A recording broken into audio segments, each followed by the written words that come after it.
Nandito tayo ngayon sa Naik, Cavite para ipakita sa inyo ang iba't ibang lugar sa buong mundo na kayang ikutin ng isang oras. Tara, samahan niyo ako explore ang lugar na ito.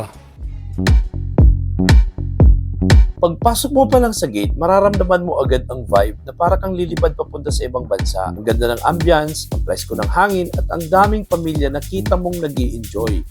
Para ka talagang nasa isang mini world tour na theme park. Dito sa tourist farm, makikita mo ang mahigit 30 replicas ng mga sikat na landmark mula sa iba't ibang bansa. Kaya dito pa lang sa Cavite, pwede mo nang maikot ang buong mundo. Hindi mo na kailangan ng passport, visa o kahit anong plane ticket.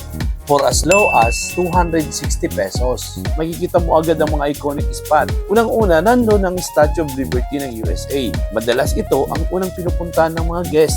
Kaya medyo maaga pa lang, picture perfect na agad ang area. Sunod naman ang Eiffel Tower ng France. Sobrang romantic. Kahit simpleng lakad at kuha mo dito, parang pang-postcard na agad. Meron din silang Christ the Redeemer ng Brazil na napakataas at napakaganda tingnan, lalo na pag golden hour. Hindi pa yan nagtatapos, andito rin ang Merlion ng Singapore, ang Burj Khalifa ng Dubai, at ang maging Cinderella Castle na perfect backdrop sa mga kids.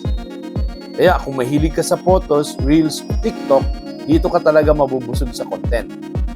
Isa pa sa nagustuhan ko dito, bawat landmark may kanya-kanyang theme.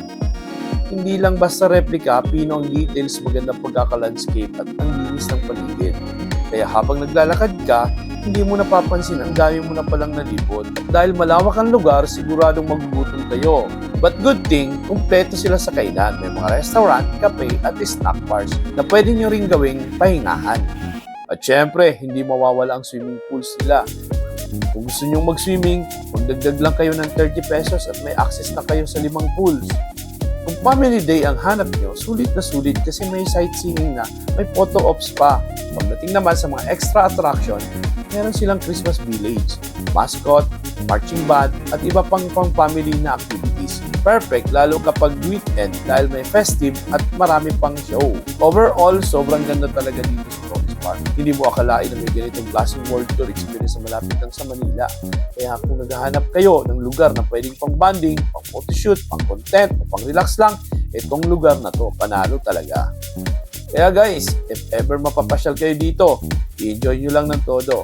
For booking and inquiries, pwede nyo i-message ang official page ng Tourist Farm Hotel and Resort. Sobrang sulit, sobrang saya. Maraming salamat!